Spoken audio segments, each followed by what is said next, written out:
ఒంటికి బలాన్ని ఇచ్చే కాల్షియం, ఐరన్ రిచ్‌గా ఉండే ఈ రాగులతో ఒక మంచి పాతకాలపు డిష్ తయారు చేసుకుందాము. దీనికోసం మనం ఏం చేయాలంటే, ఒక కప్పు రాగులు తీసుకొని ఓవర్ నైట్ నానబెట్టుకోవాలి.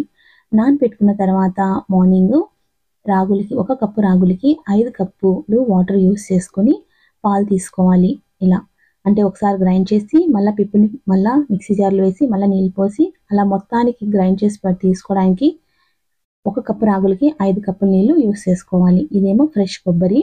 ఇది కూడా ఒక కప్పు కొబ్బరి మనం తీసుకుంటున్నాం. ఒక కప్పు కొబ్బరికి ఫస్ట్ ఒక కప్పు నీళ్ళు పోసి పాలు తీసుకోవాలి. తర్వాత ఇంకో కప్పు నీళ్ళు పోసి పాలు తీసుకోవాలి. అంటే మొత్తానికి ఒక కప్పు కొబ్బరికి 2 కప్పులు వాటర్ మనం యూజ్ చేస్తున్నాము. 2 కప్పులు వాటర్ యూజ్ చేసుకోవాలి.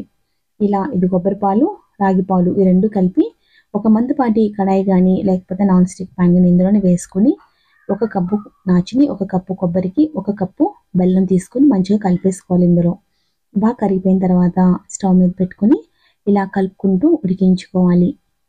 మధ్య మధ్యలో కలుపుతూ ఉండాలి. అలా ఉంచేస్తే మాడిపోతుంది అది. ఇలా ఉడకగా దీని కలర్ ఇలా చేంజ్ అవుతుంది. థిక్‌గా కూడా మారిపోతుంది. చూసారు కదా థిక్‌గా అయింది. ఇప్పుడు ఇందులో కొంచెం నెయ్యి అంటే ఇలాగా ఉడికించుకుంటూ మొత్తానికి ఒక 4 స్పూన్లు నెయ్యి పట్టిందండి నాకు. ఇదేమో ఇలాచీ పౌడర్ పంచదార వేసి ఆడించాను. ఇది కూడా వేసుకోవాలి. ఇలా నెయ్యి, ఇలాచీ పౌడర్ వేసుకొని మంచిగా ఇలా కలుపుకుంటూ ఉడికించుకోవాలి. మధ్య మధ్య నెయ్యి వేస్తూ ఉండాలన్నమాట. ఇది మీకు 1 వీక్ అయినా ఉంటుంది ఫ్రిడ్జ్‌లో పెడితే. టేస్ట్ కూడా చాలా బాగుంటుంది. పిల్లలందరూ కూడా చాలా ఇష్టంగా తింటారు. చూడండి ఈ స్టేట్‌కి వస్తే గనక ఇది ఉడికిపోయినట్టు రెడీ అయిపోయింది. చూసారు కదా ఇలా ఉండాలి కన్సిస్టెన్సీ. అంటే ఇది ఇప్పుడు రెడీ అండి. దీనికోసం మనం ఏం చేయాలంటే ఏదైనా ఒక మౌల్ తీసుకుని దానికి ఇలా ఘీ అప్లై చేసుకోవాలి. అప్లై చేసుకున్న తర్వాత ఇది ఇందులోకి ట్రాన్స్ఫర్ చేసి